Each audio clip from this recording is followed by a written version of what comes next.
뭐? 군인한테 3,000원을 더 내라고? 야! 중령이야! 잘 들어라! 너희들 나라 지키느라 춥고 배고프고 인정 못 받고 억울 안 해! 애들 밥이라도 배불리 먹여보자는 거 아니야? 야 매니저! 앞으로 군인 오면 서비스 튀김도 주고 치밥도 주고 콜라도 주란 말이야! 알았어? 극하면 적자야. 이왕이면 애국이라는 좀 멋진 단어를 쓰십시오. 실패하면 적자, 성공하면 마케팅 아닙니까? 이게 기본 구성이야. 빨리 먹어. 둘이 왔니? 빨리 먹어.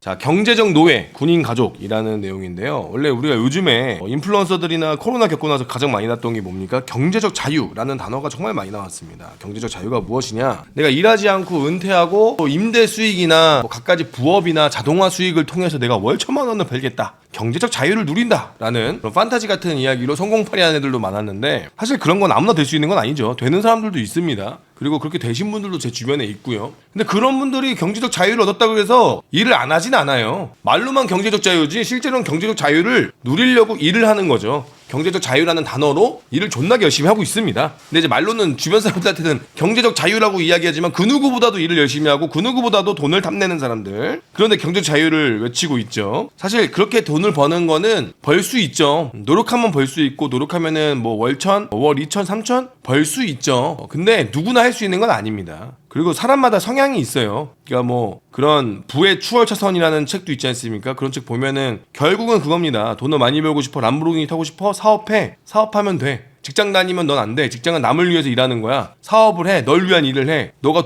주체가 될 수 있는 일을 해. 그럼 너도 람보르기니 탈 수 있어. 결론은 그거예요.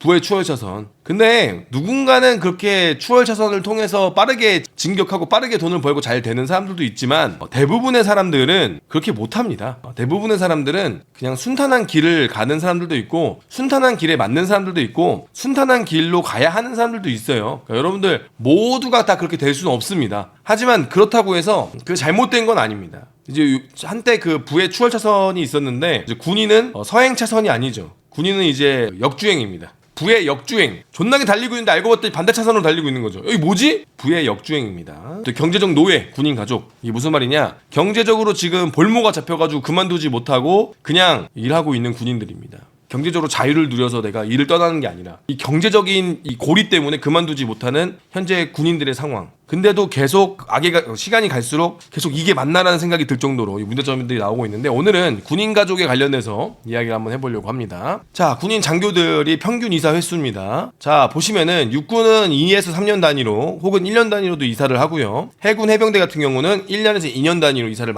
해군이 이사를 제일 많이 합니다. 그 공군은 3년에서 5년 단위로 그나마 장교들 중에서 이사를 가장 적게 하는 경우인데요. 육군 장교들도 길게 하는 경우는 한 5에서 10년 단위로 가는 경우도 있어요. 전방 군단에서 돌다던가 이러면 사실 조금 안 좋죠. 근데 또 장단점이 있어요. 진급할 때. 왜냐면 계속 그 부대에 이제 눈깔 점수가 박혀있기 때문에 그 부대에 실무자로서 계속 박혀있는 거기 때문에 꽤나 오래 있을 수도 있습니다. 하지만 내가 진급을 위해서 능력을 위해서는 많이 돌아다니는 것이 사실 이득이기도 하죠. 진급 전에는 짱 박혀야 되니까 한 3에서 5년 정도 짱 박혀있는 경우도 있고요. 진급하고 나면 또 계속 이동을 하죠. 근데 보통 평균적으로 군인들 같은 경우는 육군 같은 경우는 한 2에서 3년 단위로 이동을 하고요. 그 다음에 해군들 같은 경우는 얄짤없습니다. 1에서 2년 단위로 계속 이동을 합니다. 공군은 3에서 5년 단위로 이동을 많이 하고요. 부사관들 같은 경우는 해군들은 진짜 이사를 많이 합니다.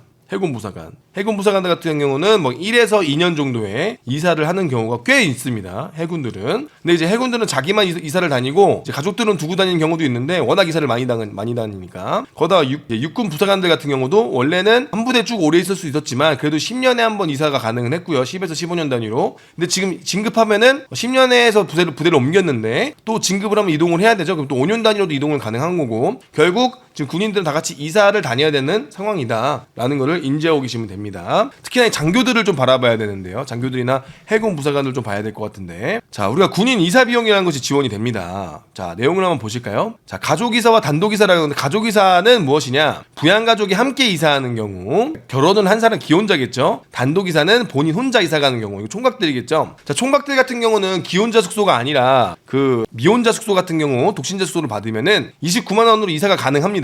어떻게? 택배로 일단 최대한 실어. 저도 옛날에 군생활 할 때 PP박스가 있었거든요. 항상 그 플라스틱으로 되어 있는 박스 있어요. PP박스. 그 일반 종이 박스보다 빡센 겁니다. PP박스라 그래서 이렇게 생긴 박스가 있어요. 플라스틱. 여러분들 아시죠? 이사시센터에서 사는 거. 이거 한 큰 거 6개를 구매해가지고 PP박스로 이제 택배를 막 일단 출발하기 전부터 다 보냅니다. 내가 이사갈 부대에다가 미리 보내놔요. 이사갈 부대에다가 후배나 아는 지인을 사귀어가지고 나 택배 가는 택배 좀 받아줘라. 그 부대 내가 들어갈 숙소 앞에다 쌓아놔줘라. 부탁을 합니다. 그리고 택배 아저씨한테 딜을 합니다. 사장님 이거 하나에 얼마씩 해주실 수 있어요? 하면서 이거 하나 10,000원 주셔야 되는데 그러면 5개 해가지고 50,000원인데 45,000원 해주세요. 그러면은 야 알겠습니다 하고 해줘요. 그 택배 아저씨가 딜을 쳐가지고 그럼 택배로 보내면 45,000원에 보내겠죠? 그리고 난 기름값만 내면 돼. 나머지는 내 차에 실어서 가면 됩니다. 그래서 총각들은 기름값 내면 크게 문제가 안 돼요. 총각들은 혼자서 정수기 쓰는 사람도 없고 혼자서 막 그 뭐 공기청정기 뭐 그런 사람 없잖아요. 총각들은 에어컨도 다 독신자수 에어컨을 쓰니까. 자, 그런데 이제 기혼자가 문제입니다.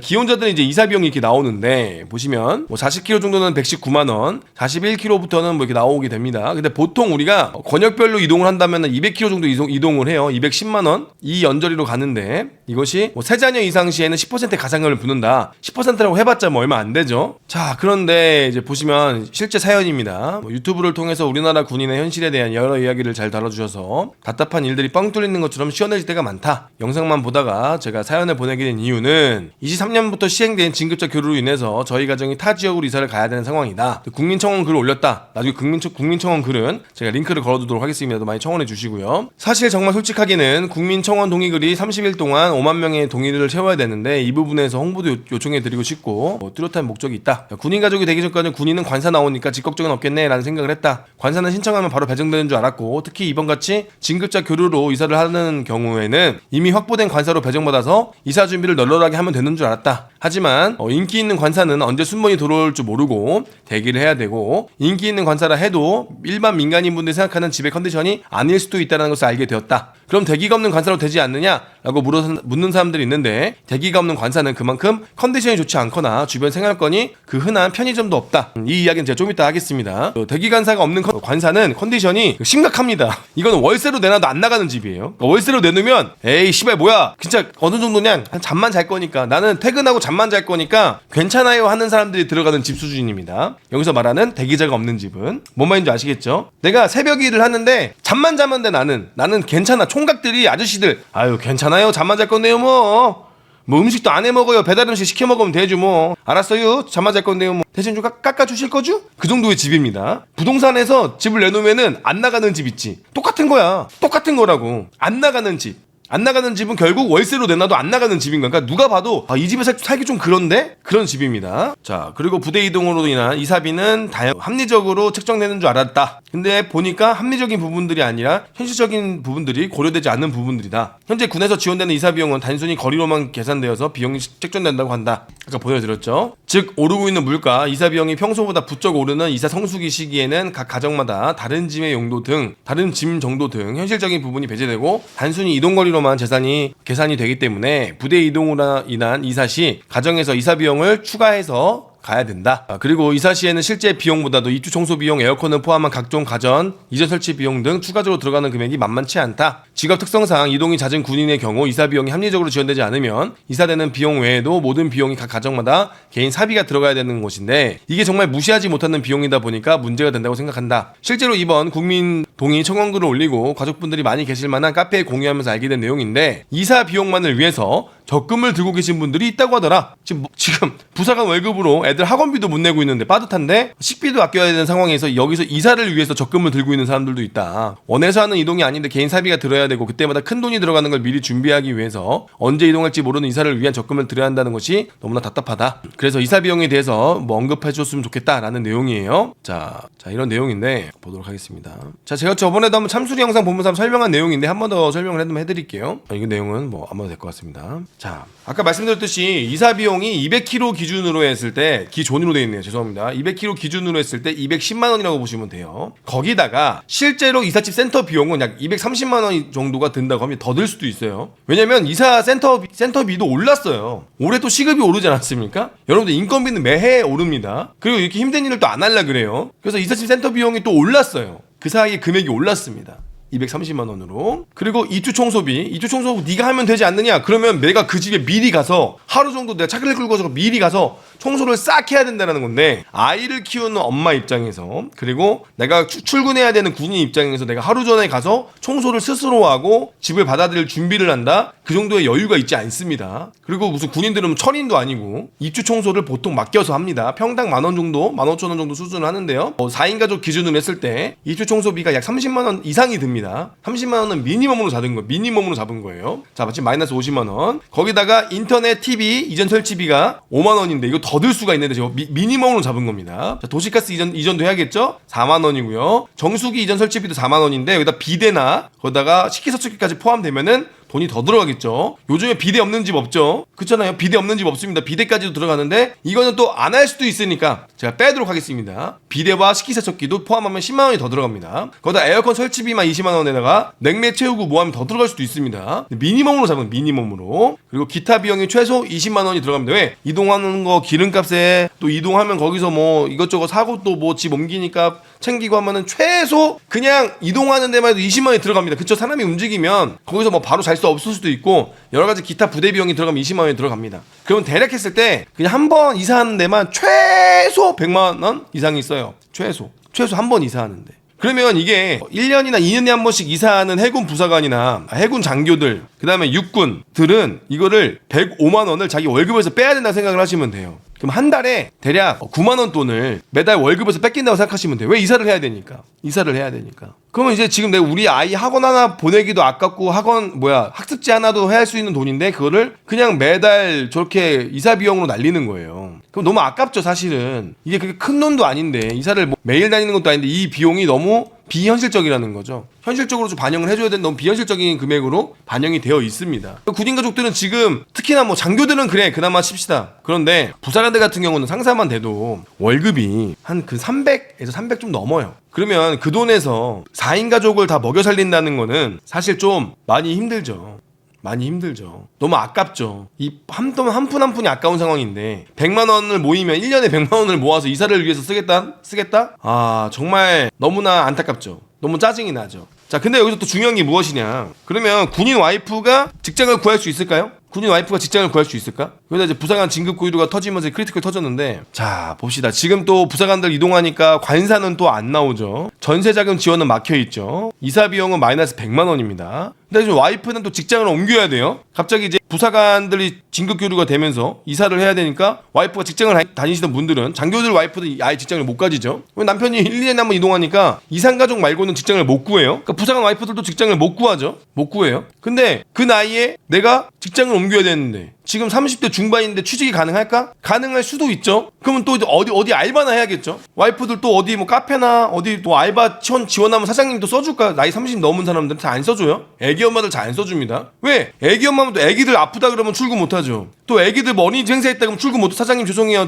우리 애기가 아파서 어린이집 못 갔어요. 우리 애기가 아파서 집에 학교를 못 가서 제가 애를 봐야 돼요. 출근 못하죠. 애기 엄마 쓰는 게 쉽지 않아요, 사실. 그래서 취직 어떻게 할 건데? 그 동네 가면 취직할 때가 있긴 하간? 직장이 있기는 하간? 없어요. 그러니까 와이프가 직장을 옮겨야 되는 상황인 거야. 그래서 와이프들 중에서 가끔씩 뭐 간호사나 아니면 조무사 일하시는 분들도 있긴 한데 그쪽은 뭐 일할 수도 있겠지만 대부분 와이프들이 직장을 옮기면 이 직장을 구할 수가 없어. 나이도 있고 또 지역도 지역이 좋지 않은 지역으로 가니까. 근데 이제 물가는 또 올라. 빠듯해. 근데 이사 비용까지 더 내래. 그러니까 지금 이제 와이프들은 멘탈이 깨지죠. 야, 계산기 두들겨 이럴 거면은 야, 너 그냥 군인이 아니면 어떨까? 남편이 군인이 아니어서 괜찮은 직장, 보통 직장 다녀서 한 280만 원만 벌어와라. 280만 원에서 250만 원 벌어오고 내가 한 250만 원 벌고 둘이 벌면 500이 넘어요. 둘이 벌어 500이 넘어. 그러면은 전세대출 받아서 수도권에 살면은 한 전세 2억 기준에서 월 65만 원 이자 내고 애들 학교도 등하교도 하고 괜찮아요. 보세요, 여러분들. 지금 군인들이 더 문제가 뭐냐면 와이프들이 애들 등하교를 시켜줘야 돼. 군인들 숙소가 학교랑 가까운 곳도 있지만 대부분 학교랑 멀어요.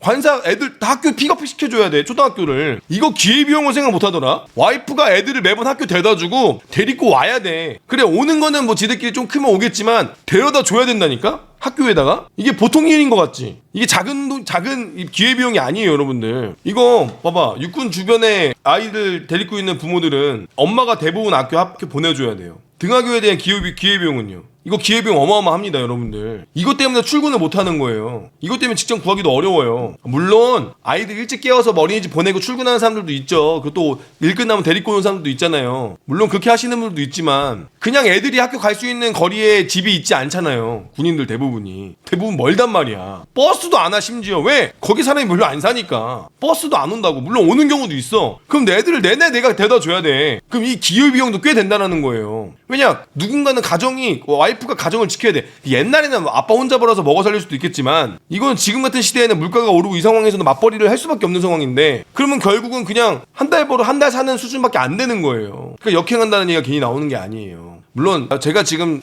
사는 집이 좀 좋은 아파트에 살고 있는데, 제가 와이프한테 얘기한 게 여기 아파트 살면 좋은 점이 무엇인가. 와이프 처음에 부담스러워했어요. 월세가 좀 세니까. 이거 너무 부담스럽지 않냐. 근데 내가 어떻게? 야, 이거 우리 애들 1학년인데 혼자 학교 가거든요. 왜냐, 아파트 안에 학교가 있으니까. 이 기회비용이 어마어마해요. 왜? 아이가 알아서 학교 가고 알아서 학교 온다? 데려다 주고 데리고 온다? 이거 기회비용 따지면 이 비용도 어마어마합니다. 근데 그 비용까지 차감하고 이것저것 빼보니까 한 50만 원 정도 내가 손해보는 느낌이 들더라고요. 50만 원 정도 부담하는 느낌이 들어요. 만약에 어떤 아줌마를 붙여서 어떤 사람을 붙여서 우리 아이 등하교를 시켜준 사람은 인건비를 계산을 한번 해보면 차라리 내가 월세를 더 내고 여기 살고 있는 게 낫겠다는 생각이 들더라고요. 그런 것처럼 이 등하교도 괜히 엄청 스트레스 받거든요. 아이가 크면은 보통 일이 아닙니다. 자, 이제 그 결과입니다. 자, 계산을 딱 두들겨 보니까 상사를 진급해서 진급 교류해서 이사를 가야 되고, 이사 비용 따지고 보고 내가 직장도 옮겨야 되고, 거기다가 집도 관사도 그지 같은 데 나오고. 관사 어떤 데 나와? 관사 이런 거 나오는 거야.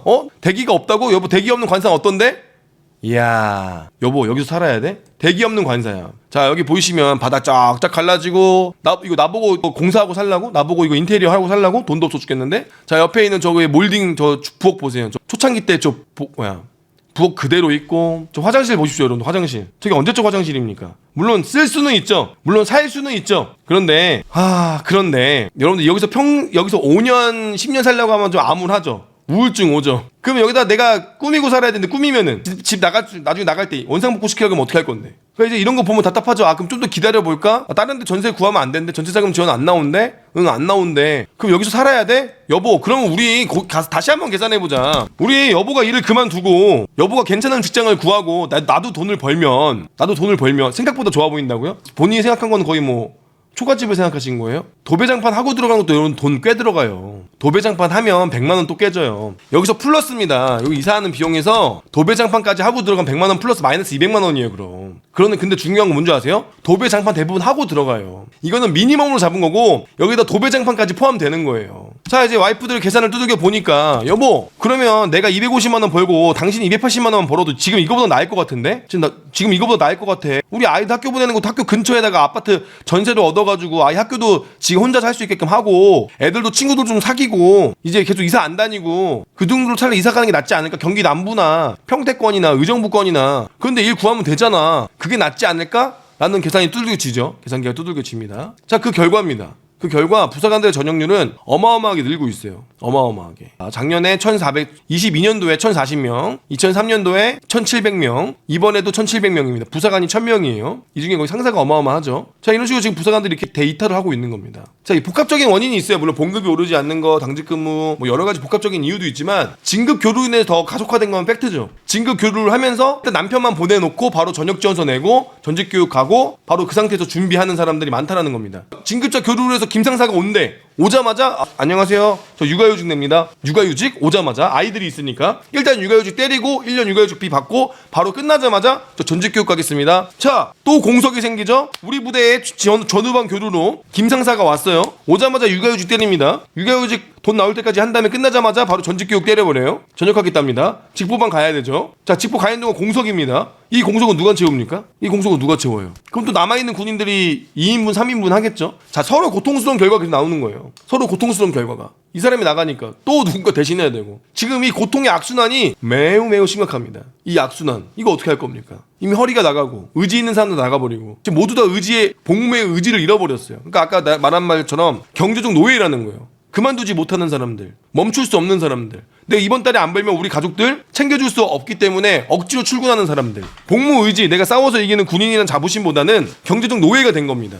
근데 이번 달 안 벌면 우리 가족들이 먹고 살 수 없으니까 그냥 사는 거예요. 그냥 사는 거. 그냥 버티는 겁니다. 그냥 하는 사람들이 꽤 많아졌다는 것이 문제라는 거죠. 왜? 내가 지금 뭐 정상적인 일을 할 수가 없어요. 1인분 이상, 다 3인분 이상 하니까. 거기다 지금 들어오는 친구들 1인분 이상 하려고 합니까? 1인분이라도 하면 다행이죠. 대부분 다 교육기관에서부터 무너졌기 때문에 자부심도 없고 열심히 하려는 의지도 없고 교육기관에서 그 친구들에게 제대로 된 임무나 그런 거 할 수 있는 레벨이 높은 일도 안 주고 애들이 멘탈이 약하니까 야전부대 와서 1인분도 안 하려고 그럽니다. 몰라요, 못하겠습니다. 그냥 항상 입에 붙어있어요. 죄송합니다, 모르겠습니다, 잘 못하겠습니다. 그럼 또 누가 합니까? 상사, 소령들이 하겠죠. 대위 상사, 소령 다 그렇게 하겠죠. 죽어납니다. 죽어나요. 그 사람들도 이제 현타 오겠죠. 또 저녁 준비하겠죠. 이제 지금 악순환의 고리가 매우 심각합니다. 매우 심각해. 사실은 이제 정말 미안하지만 정말 죄송하지만 군인들이 불행한 직업이 됐습니다. 그리고 불행합니다. 사실은 매우 불행합니다. 그러면서 비편제 파견도 많아졌죠. 왜? 사람이 없으니까 일은 해야 되는데 보직은 얘가 잡고 있고 비편제로 가는 경우도 많아진 거죠. 뭐 여러 가지 지금 악순환이 되게 심각하고 있는 상황이에요. 근데 이거를 단순하게 윤석열 대통령이 오늘 학군단 인간하는 거 가면서 초급장교 무슨 대담회하고 애들 뭐 불러다가 이야기 들어주고 쇼를 했는데 초급장교들이 뭘 아나요? 소위들이 뭘 알아요? 소위들이 아는 건 뭘까요? 소위들이 아는 건 김성호 같은 애들이 야 군인들 정말 좋다, 군인 숙소 끝내주고 군인들 지원 끝내주고 야 군인들 정도면 괜찮지, 군인이면 좋은 직장이지 라는 얘기가 나와야 초급장교가 지원하는 거지. 야 소위들 지원금 얼마 준대, 하지만 중사되고 상사되고 소령되면 걔 족밥이래, 존나 전역한데. 야 군생활을 오래 하는 거 아니야. 초급장교들 할만하긴 한데 초급장교들 뭐 처우 개선 해줘야 된다? 야 근데 너네 소령 달면 좆되는 거래. 그러면 이제 누가 지원하겠냐. 이게 잘못된 거야. 악순환의 고리를 자꾸 왜 엄발이 오줌 누기 식으로 초급 간부들 만나고 초급 간부들한테 좋은 얘기 해줘, 뭐 저기 인간식 한다고 사기가 올라가는 게 전혀 아닙니다. 전혀 미묘합니다. 미묘해요. 저거 그냥 학군단 중앙회에 나 표 좀 실어주쇼. 학군단 중앙에 내가 왔소. 나 니네 약속 지켰어. 학군단 중앙에. 그래도 역시 윤석열 그거밖에 안 돼요. 사실 미안하지만 저거 아무 의미 없습니다.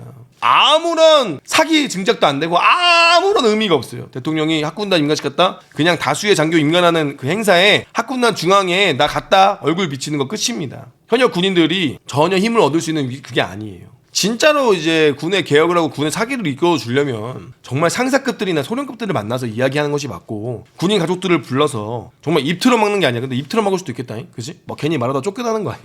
정말 눈물로 호소할 수 있는 이야기를 들을 수 있는 자리를 만들어야 되는 것이 맞는 거지. 소위들 세워놓고 이야기해봤자 쟤네들이 뭐 학군에서 배운 거 그대로 읊조리겠지. 뭘 하겠습니까? 그리고 뭘 알겠어요, 쟤네들이. 아는 것도 없죠, 사실은. 결국 초급장교들 아무 의미 없습니다, 사실. 미안하지만 어차피 금방 그만둘 애들이에요. 어차피 단기로 복무하고 나갈 애들인데 얘네들한테 투자를 너무 많이 했습니다. 솔직히 너무 아깝습니다. 전 너무 아까워요. 차라리 그 돈으로 단기 복무 장려금이 아니라 장기 복무 장려금이나 연장한 친구들에게 연장 지원금을 좀 준다던가 더 복무하고 더 노력해주는 친구들에게 지원을 해주는 것이 맞는데 단순하게 병사 봉급 올리니까 역행으로 초급장교 아니고 초급장교 금액 올려주자? 너무 이거는 미봉책, 너무 이건 엄발이 오줌 누기가 맞죠. 병사 봉급 올릴 때도 애초에 10년, 20년을 내다보고 점진적으로 수당을 주면서 고생하는 병사들한테 먼저 봉급을 지급했어야 되는 것이 맞는 것인데 대통령이 당시에 표심으로 당시에 무슨 뭐 내가 공약을 지킨다라는 그런 약속으로 억지로 이렇게 좀 악순환이 계속됐는데 이 악순환의 고리를 끊지는 못하더라도 개선을 해야 되지 않겠습니까? 그러면은 개혁이 필요한데 그러한 개혁의 노력이 전혀 보이지 않는다. 현실을 바라보지 않고 오직 간신배들이 옆에서 이야기하는 거를 듣고 이번에는 뭐 학군단 뭐 가면은 뭐 맞는 게 맞나요? 뭐 이렇게 돼버리는 게 과연 맞는지 너무나 안타깝습니다. 너무나 안타까워요. 학군단이 단기 복무 장려금 올라가고 뭐 이왕 복무하는 거 장기로 복무하는 거 아직도 저는 동의합니다만 우리 군의 전체적인 이런 흐름을 바꾸기 위해서는 초급 장교들한테만 집중해서는 안 된다는 거죠. 사실 초급 장교들에게도 진급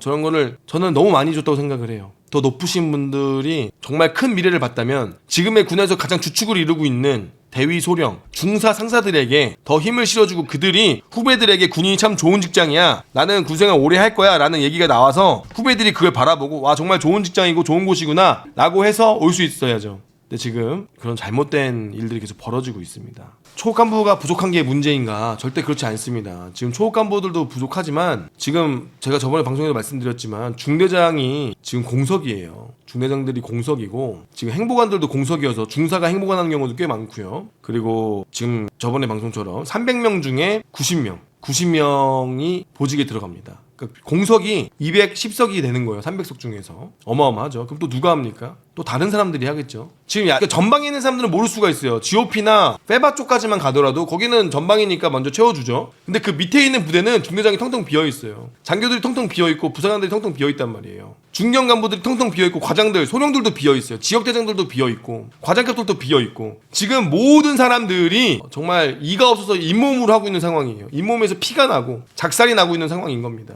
자, 군인을 좋아한다 하면 군인을 위한 정책을 짜야 되고 군인의 현실을 알아야 합니다. 하지만 군인을 좋아하는 것이 아니라 군인의 표를 좋아하는 것과 군인을 좋아하는 것을 우리가 구분을 해야 됩니다. 군인을 좋아한다면 정말 군인들의 이야기를 들어줘야 합니다. 근데 그 전부터 어떠한 정권에서도 그러진 않았어요. 어떠한 정권에서도 그런 것을 이야기한 정권은 없습니다. 하지만 이번 정권에서도 그래 관심을 갖는 척을 하지만 그 관심을 갖는 척인지 정말 관심을 갖는지 우리가 고민을 한번 해봐야겠죠. 그럼 200만 원이라는 그 공약을 펼쳤을 때 더 10년, 20년을 바라보고 더 멀리 비전을 바라보고 이러한 병사봉급 올리니까 수많은 이 악순환들이 이어지지 않습니까? 병사봉 올렸다는 게 잘못됐다는 게 아니라 그 올리기 전에 어떠한 플랜을 가지고 올렸어야 되는데 자신의 공약과 자신의 지지율을 위해서 성급하게 올린 것은 팩트가 맞습니다. 그건 잘못된 거예요. 애초에 군 위험근무 수당이라고 해서 그 GOP나 그런 에서 근무하는 친구들에게 수당으로서 먼저 보상을 해줬어야 고생하는 친구들에게 더 고생하는 것에 대한 비용을 주고 거기다 간부들도 거기에 대한 비용을 받으면서 공평하게 전부 다 처우가 올라갔어야 되는데 그런 처우를 생각하지 않고 본인들이 군인을 생각하는 정부라고 보이기 위해서 오직 표심으로만 그런 활동을 했기 때문에 문제가 되는 겁니다. 그러면서 거짓말을 했잖아요. 국방부 장관이 하사가 280만 원이다. 라는 거짓말을 하면서 오히려 사기를 떨어뜨리고 계속 전 국방부 장관은 최수근 상병 일을 덮기 위해서 헛소리 하다가 지금은 나락갔는데 지금 뭐 재판 받아야겠죠. 나중에 역사가 밝혀질 겁니다. 지금 국방부 장관은 그러한 일에 대해서 모 대령은 뭐 정치인이다 그런 막말을 하면서 국방부 장관이 됐고 지금 사실 이것이 정말 군인을 생각해서 한 것인지 아니면 정말 표심을 위해서 한 것인지 우리가 고민을 한번 해봐야 될 때가 되지 않았나 생각이 듭니다. 당직 근무비도 분명히 올려준다고 약속을 했는데 본인 약속을 지키지도 않았고 그리고 뭐 여러 가지 처우 개선은 이야기만 했지 실제로는 이루어진 것이 없지 않습니까? 근데 이제 꼭 표심을 잡기 위한 그런 전에는 뭐 공약을 남발하지만 실제로는 이루어지지 않는다는 거예요. 뭐 윤석열 정부가 노력을 하고 있는 것도 맞겠지만 그 노력이 조금 잘못된 방향으로 가고 있는 거 아닌가라는 우려가 듭니다. 그리고 현실을 너무 받아들이지 못하는 것 같아요. 그런 현실을 직언할 수 있는 참모들이 있어야 되는데 이 주변에 이 참모들이 다 이 간신배 새끼들이 옆에 붙어서 제대로 된 이야기를 전달하지 않는 것이 가장 큰 문제이지 않을까라는 생각이 듭니다. 뭐? 군인한테 3천 원을 더 내라고? 야! 중령이야! 잘 들어라! 너희들 나라 지키느라 춥고 배고프고 인정 못 받고 억울 안 해! 애들 밥이라도 배불리 먹여보자는 거 아니야? 야 매니저! 앞으로 군인 오면 서비스 튀김도 주고 치밥도 주고 콜라도 주란 말이야! 알았어? 극하면 적자야. 이왕이면 애국이라는 좀 멋진 단어를 쓰십시오. 실패하면 적자, 성공하면 마케팅 아닙니까? 이게 기본 구성이야. 빨리 먹어. 둘이 왔니? 빨리 먹어. 지금 부대에서는 어떻게 돼? 현역 군인이 안 들어온다. 야, 군인이 안 들어와? 그러면 군무원을 채용하면 되겠네. 라는 일들이 벌어지고 있습니다. 최근에 강원도 화천에 어떤 모 부대에서 군인 현역이 안 들어오니까 개편을 한다고 합니다. 군무원 150명을 군인 보직을 군무원 150명으로 대체한다. 그 부대는 전방에 있는 부대입니다. 전방에 강원도 화천에 있는 부대에서 모 부대를 말씀 안 드리겠습니다만 강원도 화천에 있는 부대에서 군인이 안 들어오니까 그 150명을 군무원으로 채용하겠답니다. 왜? 군무원은 경직률이 그래도 있거든요. 왜? 공무원이라 생각을 해서 군무원을 지원합니다. 그래서 진짜 모 부대에서 강원도 모 부대에서 이번에 개편이 돼서 공무원을 150명 군인 자리를 군무원으로 채운다고 합니다. 지금 이제 또 시작입니다. 이제 이렇게 되면 어떻게 되는 것이냐? 지금 무분별한 군무원을 채용을 하게 되면은요 바닷물을 마시는 꼴이에요. 바닷물을 마시는 꼴. 자, 바닷물은 무엇이냐? 바닷물을 마시면 여러분들 순간의 갈증은 해소가 될 줄 몰라도 그 짠 기운 때문에 또 목이 마릅니다. 계속 바닷물을 먹다 보면 사람이 나중에 죽어요. 바닷물을 먹으면 사람이 죽습니다. 염분이 과도하게 채워지고 나중에는 몸에 변화가 일어나 죽어요. 매우 심각한 상황인 겁니다. 아무리 목이 말라도 이 바닷물을 마시면 안 돼요. 이 바닷물을 가지고 정수를 해서 물을 정수시켜서 그 물을 먹어야 되는 정수 시설을 만드는 것이 선순환 구조인 거지. 목이 마르다고 당장 바닷물을 먹으면 사람은 죽습니다. 또 바닷물을 먹어야 돼요. 결국 나중에는 파멸에 이르는 게 되는 겁니다. 근데 우리 군은 바닷물을 마시면 안 되고 바닷물을 정수해서 깨끗한 물로 만들어서 먹을 생각을 해야 되는데 사람이 안 들어와 급하네? 뭘 채용해? 군무원을 채용하자 라는 생각을 하고 있는 거죠. 자, 그렇게 되면 어떤 일이 벌써 발생할까요? 이 부대는 군무원들한테 관사를 제공해 준다고 합니다. 근데 군무원들이 관사에 살까요? 관사에 살까요? 안 삽니다. 왜? 거긴 아무것도 없거든요. 심지어 약국도 없어요. 병원도 없습니다. 편의점도 없어요. PX 문 닫으면 못 가요. 배달 음식 못 시켜 먹습니다. 그러니까 어떻게? 내가 돈을 내더라도 월세를 내더라도 나는 그 동네로 가겠다. 근데 그 동네 월세가 쌀 것 같아요? 안 쌉니다, 여러분들. 강원도 월세가 쌀 것 같습니까? 강원도 월세 안 쌉니다. 공급이 적기 때문에 월세가 꽤나 비쌉니다. 공급이 맞아야, 수요와 공급이 맞아야, 그러니까 공급이 더 많으면 금액이 내려가겠죠. 하지만 공급이 더 적고 수요가 많습니다. 그러다 보니 월세를 더 비싼 월세를 내고 또 군무원이 들어 살겠죠. 군무원도 이게 악순환입니다. 군무원 월급이 얼마 되지도 않는데 거기다 월세까지 내고 그 복무 의지가 살아나겠습니까? 복무 의지 살아나지 않죠. 거기다 또 어떤 거 시킵니까? 자, 지금 우리 육군이 가장 심각해요. 해군하고 공군은 시도 단위에 근무를 해요. 최소한 뭐 사천시, 그다음에 뭐 평택시, 그다음에 부산, 그 다음에 동해시 단위로 근무하기 때문에 그나마 괜찮은데 이 육군 같은 경우는 읍면리예요. 군부대가 읍면리. 월세도 읍면입니다. 읍면이 단위 부대이기 때문에 여기 군무원이 근무한다 그러면 일단은 차비도 많이 들고 또 관세도 따로 구해야 되고 관세 준다고 해도 안 산다니까 군무원들이. 왜냐면 이 요즘 사람들은 그렇지가 않아. 퇴근하고 내가 그 아무것도 없는 여름에는 매미 소리, 겨울에는 뭐 귀뚜라미 소리만 들리는 그곳에서 살고 싶지가 않다란 말이야. 그러다 보니까 대부분 월세를 구해서 나가. 왜? 거기서 사람도 만나야 되니까. 내가 아무도 모르는 이 오지 와가지고 그 어두컴컴한 관세 산다는 게 너무 우울하니까 처음엔 살다가 다들 나가요. 약국도 없고 아무것도 없단 말이야, 그 주변에. 아무튼 거기에 군인도 살고 있다는 뜻이에요. 거기다가 이 현역과 구분되지 않은 업무. 난 군무원이라고 왔는데 지금 군인들 자리에 군무원을 채운다는 거예요. 아니 이게 제가 하는 게 맞아요? 라는 말이 나와야 안 나와요? 말이 나오겠죠. 그럼 계속 또 이것 때문에 싸우는 거야, 군인들이랑. 아니 김대위님 이거 제가 하는 일이 맞아요? 주무관님 보직이 아니 저 군무원인데요? 아 근데 주무관님 보직이잖아요. 저 군무원인데요? 자, 이거를 계속 이 기싸움을 해야 됩니다. 그래서 제가 아는 모 현역분은 뭐라고 하시는지 아십니까? 나 이번에 야전으로 갈 거야. 왜 그러십니까? 군무원이 없는 곳으로. 나 최전방 가고 싶어. 왜요? 군무원이 없는 곳으로. 너무 힘들대. 현역도 힘든가? 그러니까 군무원도 힘들어. 현역도 힘들어. 군무원도 내가 이걸 왜 해요? 내가 군인도 아니고 이걸 왜 합니까? 현역은 군무원이랑 일하기 너무 힘들다. 왜? 어떻게든 하긴 해야 되거든. 군무원의 업무가 분명히 있어요. 근데 이 군무원도 이해를 못하는 거야. 이게 현역인지 군무원인지 이 경계선에 자꾸 걸려있는 일들도 많고, 그리고 윗사람들은 그런 거 구분합니까? 야, 그냥 일하면 하는 거지. 뭐 군무원 일, 군인 따로 있나? 그러다 보니까 이거 가지고 현역도 일과의 전쟁. 군무원과 또 소년급, 대위급 이 실무자들, 상사, 중사급 실무자들과 군무원의 계속 업무 때문에 싸우고 치고받고 서로 막 신고하고 막 군무원들 막 소원술 집어넣어가지고 막 징계 먹고 막 서로 싸우고 막 지지고 볶고. 아무튼 막 이런 상황이 벌어지고 있다 보니까 지금 현역분들 중에서는 군무원한테 질려가지고 야전부대로 간다는 분도 계십니다. 근데 제가 그랬어요. 군무원들이 잘못된 게 아니야. 우리 군 조직이 잘못된 거다. 쓸데없는 잡무가 많고 업무가 쓸데없이 많다 보니까 지금 대부분 다 1인 3역, 1인 뭐 2역은 기본으로 하는데 거기다 군무원들 민간인들 들어와서 당연히 1인 1역을 해야 되는데 그들한테 1인 1.5역 1인 2역을 하라고 하니 당연히 반발이 생기고 당연히 문제가 생기는 거 아니냐. 그러니까 애초에 우리 군이 욕심을 내려놓고 1인 혼자서 1인분만 할 수 있게끔 일을 만들어야 되는데 그게 아니라 우리 군부대 일은 계속 생겨납니다. 그냥 뭐 하나가 둘이 되는 건 기본이고 둘이 넷이 되는 건 기본이에요. 오늘 참모총장님이 하나 되어 돌아오라 했더니만 하나 되는 부대라고 싹 도배하는 거 봐봐. 야, 참모총장님이 하나 되어 돌아오라 했다고? 야, 우리 부대는 하나 되는 부대로 하자 해가지고 현수 막 붙이고 막 갖다 붙이는 거 봐. 미친놈들이라니까. 군대는 그냥 사이비 종교야. 교주님께서 한마디 하시면은 그 아래에서는 다 비슷하게 만들어 또 한다고. 아까 저번에 봤잖아. 정상이 아닌 조직이란 말이야. 그러다 보니까 일이 쓸데없는 잡무들이 많이 늘어나고. 그런 아무튼 이것 때문에 미쳐버린다. 현역과 구분되지 않는 업무로 지금 군무원과 군인 간의 갈등이 심해요. 매우 심합니다. 이건 누구의 편도 들어줄 수가 없어요. 군무원 말도 맞고 군인 말도 맞아요. 근데 이게 결국 이 문제점이 무엇이냐? 쓸데없는 일이 많다라는 거예요.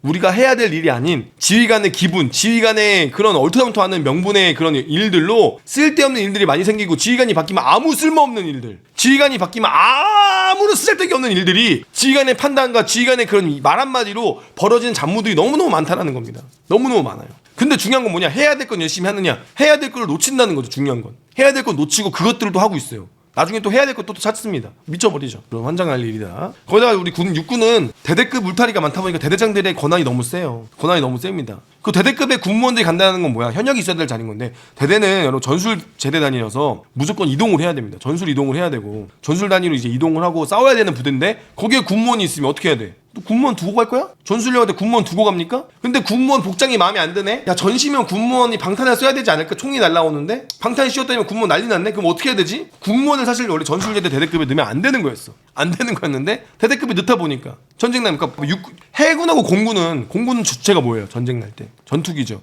그리고 방공입니다. 제대로 된 전투는 두 개가 하는 거고 나머지 뭐 MCRC나 관제나 그런 쪽은 거기는 군무원이 해도 돼요. 왜? 거긴 군무원이 해도 돼. 앉아서 하는 거지. 싸우러 나가는 게 아니니까. 총 들고 싸우는 게 아니니까. MCRC나 뭐 관제 쪽은 물론 거기도 군인이 해야 되는 게 맞지만 근데 실제로 전투하는 건 전투기랑 방공이니까 군인들이 한단 말이에요. 자 그리고 해군들은 배가 전투잖아요. 그럼 거기는 이제 군인들만 타잖아. 해군들만 타잖아. 군무원이 안 탄단 말이야. 근데 육군은 아니 수송대대가 나중에 전시에 이동해가지고 정비를 도와준다거나 정비를 서포트 해야 돼. 거기 안에 군무원들이 있어. 그러면 전투 일선에 군무원들이 나가는 것이라니까. 그러니까 군무원들 복장이 걸리는 거야. 야 우리가 다 같이 이동을 해야 되는데 저 노란 잠바 뭐냐? 노란 잠바 걸리는데 마음에? 저 너무 위장도 안 되고 저 너 뭐냐? 야 저거 방탄 헬멧도 없는데 저 어떡하지? 안전모 씌워야 되나? 야 군무원들은 총탄 날라오면은 저거 그대로 그냥 뚝배기에 맞는 거야? 그러니까 방탄 씌워야겠는데 지휘관의 마음도 이해가 됩니다. 그러니까 결론은 애초에 전술제대에 군무원이 들어간 것 자체가 잘못된 거야. 거기 군무원이 왜 들어가? 잘못된 거지. 그러다 보니까 이제 수많은 이 괴리가 수많은 이 논란이 생겨가지고 싸우는 건데 아무튼 육군이 가장 큰 문제예요. 육군이 무분별하게 뽑았어요 군무원들을.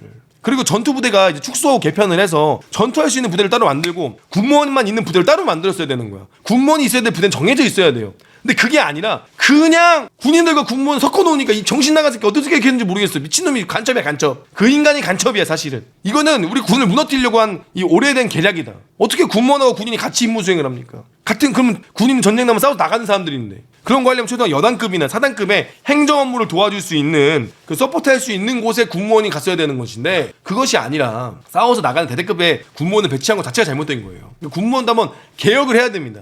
개혁을 해야 돼요. 전투부대와 전투 근무 지원 부대를 정확히 나눠서 이 인원들은 전술련 나가더라도 군인들처럼 나가는 것이 아니라 뭐 이런 뭐 전술 지휘소도 전투하는 지휘소가 아니라 서포트해줄 수 있는 지휘소를 만들고 아니면은 우리 전시에도 여러분들 우리 무조건 텐트 치고 자는 게 아니라 실내 체육관이나 폐교나 그런 건물에서 쓰지 않습니까? 무조건 텐트 치고 뭐 지휘소 하는 거는 북한 땅 넘어갔을 때 이야기고 이제 그런 거를 좀 개편을 해야 되는데 전쟁이 안 날 거라고 알기 때문에 그런 거겠지? 전쟁이 난다고 생각을 해보세요. 군무원들 있고 어떻게 할 건데? 군무원들 있고 어떻게 싸울 건데? 여군무원들 데리고 어떻게 싸울 건데? 말이 안 되잖아. 말이 안 되는 거야 사실은. 말이 안 되는지 지금까지 해온 거야. 이 조직 개편을 할 때 편집표를 만들 때 잘못된 거예요. 잘못된 건 고쳐야지. 저는 그렇게 생각해요. 전술제대는 경체만 뽑아야 돼.